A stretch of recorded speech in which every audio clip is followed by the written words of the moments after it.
बिस्मिल्लाहिर्रहमानिर्रहीम अस्सलामु अलैकुम। इस वीडियो में हम बात करने वाले हैं एक्सरसाइज 4.4 के क्वेश्चन नंबर 5 और 6 की।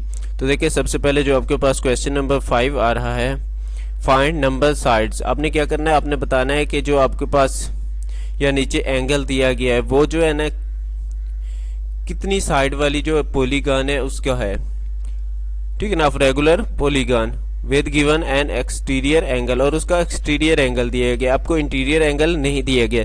देखिए ये सामने आपके फिगर नजर आ रही है आपको हेक्सागन, तो इसकी देखिए यहाँ पर 6 साइड्स हैं, यानी कि आपने क्या करना है, ये बताना है कि उसकी एन से मुराद यानी कि उसकी साइड, ये वाली एक साइड, ये दूसरी, ये तीसरी, ये चौथी, ये पांचवी, और इसका एक्सटीरियर एंगल कौन सा है, ये जो एंगल उसने बनाया हुआ, जैसे कि ये टी बनाया हुआ है, ये आउटसाइड वाला जो बाहर वाला एंगल है वो इसका क्या कहलाता है, एक्सटीरियर एंगल कहलाता है।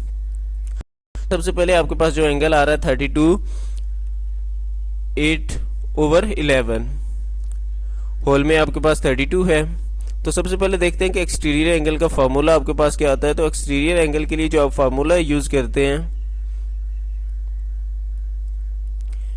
Exterior is equal to 360/n। तो देखिए एक्सटीरियर एंगल उसने आपको बताया हुआ, तो आप क्या करेंगे, एक्सटीरियर की जगह पुट कर देंगे 32/8/11 इज इक्वल टू 360/n। अब आप सबसे पहले क्या करेंगे, इसका होल को खत्म करना है, यानी कि 32 को आप 11 के साथ मल्टीप्लाई कर देंगे और उसमें क्या कर देंगे, 8 को ऐड कर देंगे। तो सबसे पहले 32 को मल्टीप्लाई करते हैं 11 के साथ। तो देखिए जब हम 11 के साथ इसे मल्टीप्लाई करेंगे तो आपके पास यहाँ पर 32 फिर से 32, यानी कि आपके पास 358 आ रहा है, और इसमें हमने 2 इसमें हमने 8 ऐड करना है। तो जब 8 ऐड करेंगे तो 300 आपके पास 60 आ जाएगा। तो इसका होल खत्म हो चुका है। अब आपके पास क्या आ जाएगा, 360 divisible by 11 is equal to 360 divisible by n। तो हम क्या करते हैं, ये 360 के साथ 360 को कैंसिल कर देते हैं, यानी कि खत्म कर देते हैं। तो आपके पास क्या आ जाएगा, 1/11 और 1/n। ये n इधर जो है ना डिवाइड हो रहा है, दूसरी साइड पर जाकर क्या हो जाएगा, मल्टीप्लाई, और 11 इधर डिवाइड हो रहा है दूसरी साइड पर जाकर ये भी मल्टीप्लाई, यानी n आपका किसके इक्वल आ जाएगा, 11 के। तो उसकी साइड्स जो है ना, जो आपको एंगल जिसका बताया गया था एक्सटीरियर एंगल 32 से ही 8/11, उसकी साइड्स क्या है आपके पास, 11 साइड्स हैं। अब नेक्स्ट की तरफ चलते हैं। तो नेक्स्ट में देखिए उसने जो एंगल आपको बताया 25 सही 5/7। तो देखें जो अब आपके पास जो एक्सटीरियर एंगल है वो क्या है, 25 सही 5/7। तो अब हम क्या करेंगे, 25 को 7 के साथ मल्टीप्लाई और उसमें 5 ऐड कर देंगे। बाकी प्रोसेस वही है, सेम है जो हम पहले कर रहे थे, वही काम करेंगे।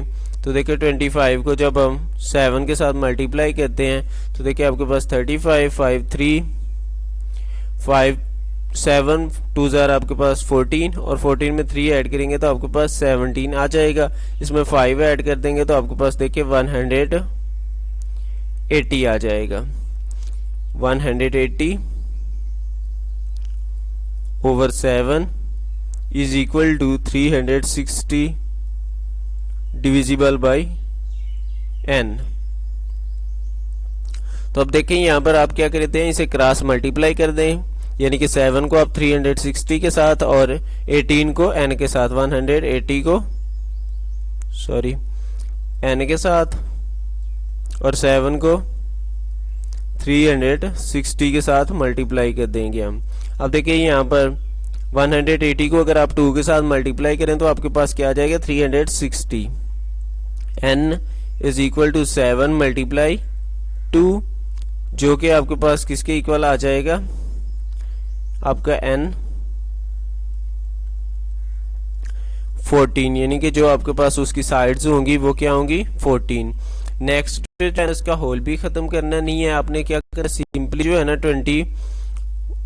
4 को मल्टी इक्वल होगा किसके, ये क्योंकि आपके पास ये एक्सटीरियर एंगल है तो ये इक्वल किसके होगा आपका 360 डिविजिबल बाय n के।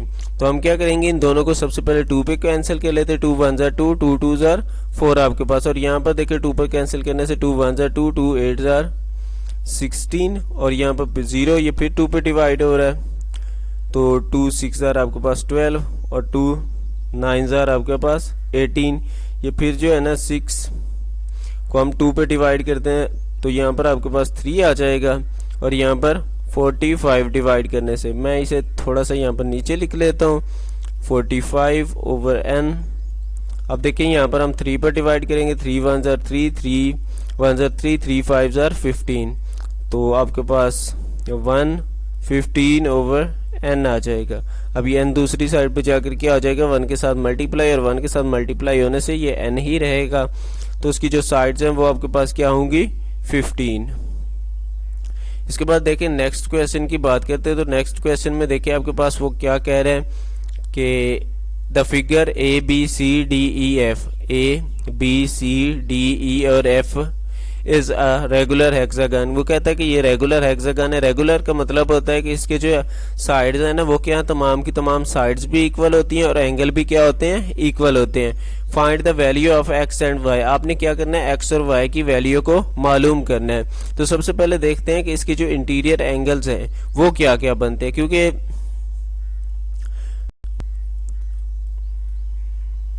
अगर हमें इसके एक्सटीरियर एंगल इंटीरियर एंगल का पता होगा तभी हम जो है ना ये बाकी एंगल्स को मालूम कर सकते हैं। तो देखिए जो इसके इंटीरियर एंगल को मालूम करने के लिए जो फार्मूला हमारे पास होता है इंटीरियर के लिए वो क्या होता है आपके पास n-2 multiply 180 divisible by n। तो अब देखिए यहाँ पर हम n से मुराद आपकी 6 साइड है ना इसलिए की, तो हम क्या पुट कर देंगे इधर 6 - 2 मल्टीप्लाई 180 डिविजिबल बाई 6। तो देखिए जब हम 6 में से 2 को माइनस करते हैं तो आपके पास क्या आ जाएगा 4 मल्टीप्लाई 180 डिविजिबल बाई 6। ये मैं डायरेक्टली कर रहा हूँ यहाँ पर 6 पर, 6 1 जार 6 3 जार आपके पास 18 आ जाएगा, और जब हम 30 को देखिए 4 के साथ मल्टीप्लाई करेंगे तो 120, यानी कि इसका जो हर एंगल है वो क्या है 120। ये वाला भी 120 के इक्वल है। इसी तरह से बाकी जितने भी एंगल्स हैं, ये वाला भी आपका 120, ये वाला इसी तरह से, ये जहाँ पर x बना हुआ है ये से कंप्लीट ये आपका 120 के इक्वल है, और ये वाला y वाला भी आपका कंप्लीट 100 y, और साथ ये बाकी इसकी जो साइड है वो वाला भी आपका 120 है। तो देखिए अब आपके पास जो एंगल आ रहा है वो ये तो आपको पता है कि 120 है, और साथ साथ मैंने आपको अभी बताया था कि रेगुलर के लिए क्या होता है, इसकी साइड्स बराबर होती हैं। तो ऐसी ट्राइंगल जिसकी दो साइड्स आपके पास बराबर हों आइसोसेलेस ट्राइंगल कहलाती है, सॉरी आइसोसेलेस। तो देखें आइसोसेलेस की जब दो साइड्स इक्वल होती हैं तो उसके दो एंगल्स भी इक्वल होती हैं, यानी कि ये वाला एंगल ये भी x के इक्वल ही होगा, यानी कि जो आपका e वाली जगह पर बन रहा है वो भी x, और ये a वाली साइड पर भी आपका x, और ये वाला एंगल आपका 120। तो अब ये एक ट्राई एंगल भी साथ साथ बन रही है कुछ इस तरह से, ये आपकी एक ट्राई एंगल भी है, और इसकी जो ये वाला एंगल है ये 120 और ये दोनों x के हैं। तो इनका सम किसके बराबर होता है, आपका 180 के बराबर होता है, यानी कि आपका x plus 120 is equal to आपका किसके इक्वल आ जाएगा 180 के, यानी कि 180 के बराबर होगा। तो अब आप क्या करेंगे, x में x ऐड कर देंगे, आपके पास 2x plus 120 is equal to 180। तो इसके बाद आप लोगों ने क्या करना है, देखो ये 120 जो है ना इधर प्लस और दूसरी साइड पर जाकर क्या हो जाएगा, ये माइनस हो जाएगा। तो 2x तो इसी साइड पे रहेगा, सॉरी, लेकिन 120 ये माइनस, जब माइनस आप लोग करेंगे 180 में से 120 को तो आपके पास 60 आ जाएगा।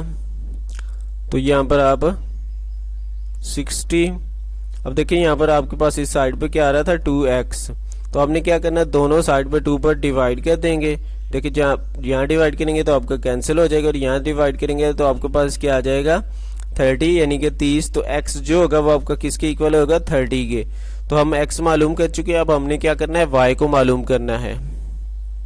तो देखिए y मालूम करने के लिए ये पूरे का पूरा एंगल आपके पास किसके इक्वल है 120 के इक्वल है।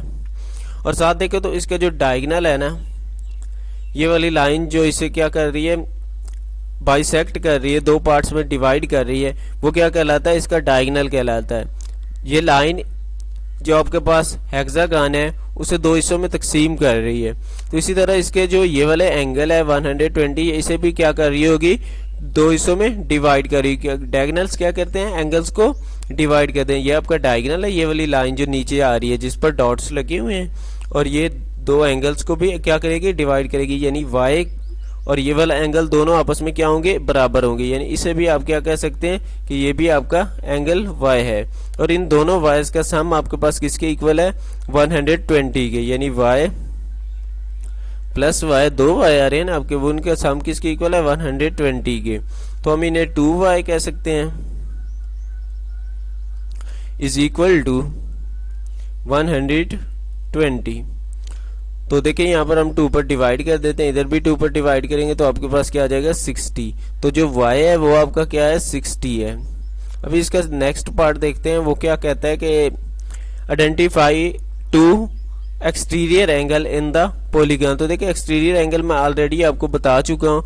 ये जो आपके पास t दिया गया है ये आपका क्या है एक्सटीरियर एंगल है, और s भी क्या है एक्सटीरियर एंगल है क्योंकि ये दोनों आउटसाइड पर हैं, ठीक है ना। फिगर की जो आउटसाइड पर यानी कि बाहर वाली साइड पर होंगे वो क्या कहलाते हैं इसके एक्सटीरियर एंगल कहलाते हैं। तो ये t और x इसके एक्सटीरियर एंगल होंगे।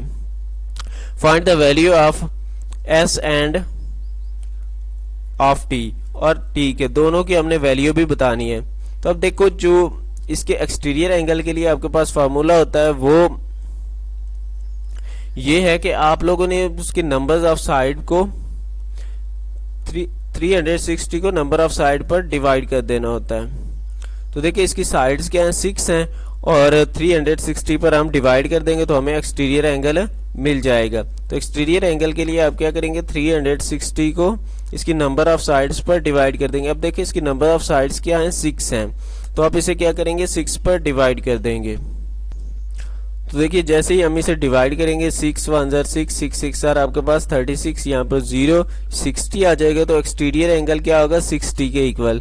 तो x और सॉरी t और s जो है ना, t और s आपके दोनों जो है ना किसके इक्वल होंगे 60 के इक्वल होंगे। t भी और s भी ये दोनों आपके 60 के इक्वल होंगे क्योंकि ये दोनों क्या हैं आपके एक्सटीरियर एंगल्स हैं, और एक्सटीरियर एंगल हम ऊपर निकाल चुके हैं कि वो किसके इक्वल है 60 के।